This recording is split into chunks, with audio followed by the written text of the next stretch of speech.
Ouais, c'est une belle classique où il y a tous les types de coureurs qui sont présents et il y a toujours beaucoup d'attention, de stress, etc.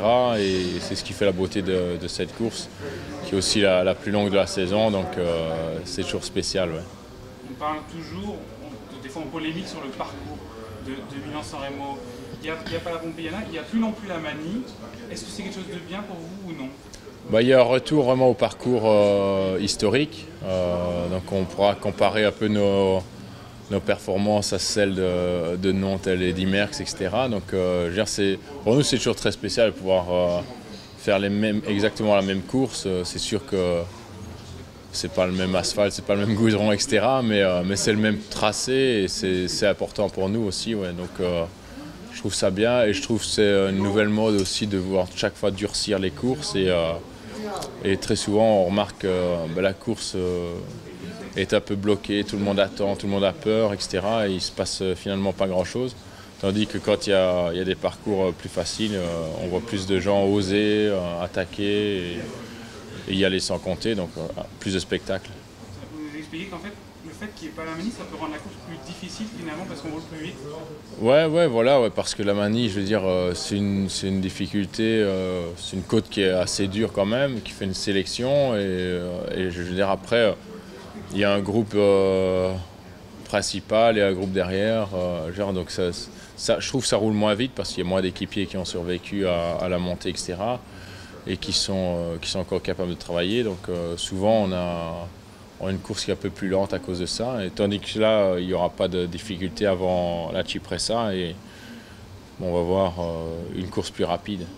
Vous avez parlé de la référence par rapport aux anciens champions. Vous êtes vous-même un champion, vous avez gagné quand même des monuments de cyclisme. Pourtant, vous faites souvent cette référence. Je me souviens la première fois qu'on avait changé de parcours à Tour de Lombardie, vous étiez un peu déçu justement de ne pas être dans les traces des autres grands champions. Ouais, parce que je veux dire, avant de faire du vélo, on a tous regardé la télé et on s'est tous identifiés aussi à certains coureurs.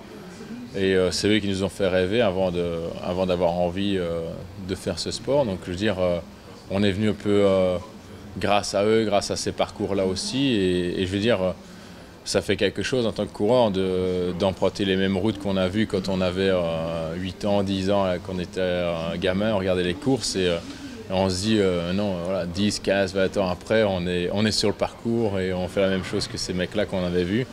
Donc je veux dire, c'est sûr que ça fait rêver et je trouve ça bien ouais, qu'on puisse se mesurer sur les mêmes types de parcours. Ouais.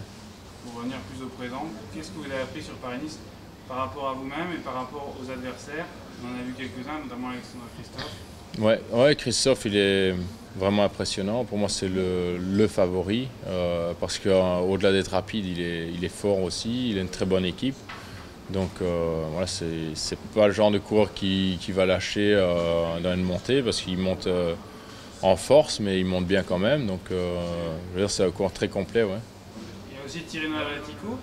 Tirreno Adriatico et aussi votre coéquipier Greg Van Avermaet qui a fait une très bonne performance.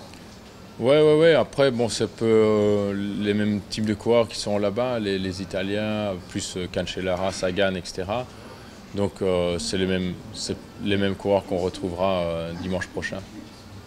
Dans la suite de la saison, l'objectif ce sera les Ardennaises bien sûr. On Ouais. a vu un Tony Galopin qui sera aussi sur les Ardennaises. Il vous a impressionné je crois. Ouais, je veux dire, il a couru comme un champion, il a pris ses responsabilités, il a attaqué de devant en homme fort et il a résisté. Donc voilà, c'est chapeau. C'est beau de voir des images comme ça et je crois que c'est des moments comme ça aussi qui marquent un peu l'histoire du vélo. Ouais. Ça peut être un client pour les Ardennaises. Bon, je veux dire, c'est un bon coureur, il est très rapide, très malin et surtout capable de résister à des longs efforts comme il l'a fait aujourd'hui, comme il l'avait fait à San-Sébastien à l'époque. Je veux dire, il est capable de faire un contre-la-montre à la fin d'une classique, donc il faut toujours prendre ça en compte. Ouais. Maintenant, vous avez 32 ans maintenant. Est-ce que vous abordez la saison d'une manière différente? J'imagine que vous avez évolué quand même au fil des années.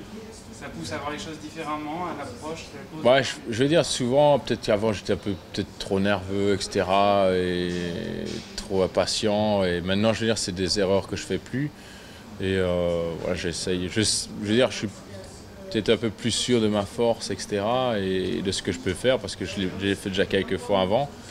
Donc je sais, par rapport aux sensations du moment, voilà, je sais qu'il n'y aura pas de doute que je serai là par exemple, qu'avant, malgré que j'étais super bien, je me disais, est-ce que je vais quand même être là et jouer un rôle alors que quand on se connaît bien, on sait que quand on est bien, on est là jusqu'au final et quand on n'a pas assez d'expérience, on doute toujours de soi-même et on hésite. Donc souvent on fait une erreur en partant trop tôt ou en anticipant, etc.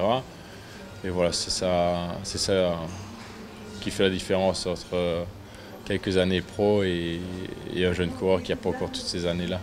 Et dans la préparation, ça joue aussi, on vous sent plus décontracté. J'ai l'impression plus décontracté cette année que les années précédentes. Ouais, je veux dire, je suis bien dans ma tête et bien sur mon vélo aussi, donc voilà, tout va bien.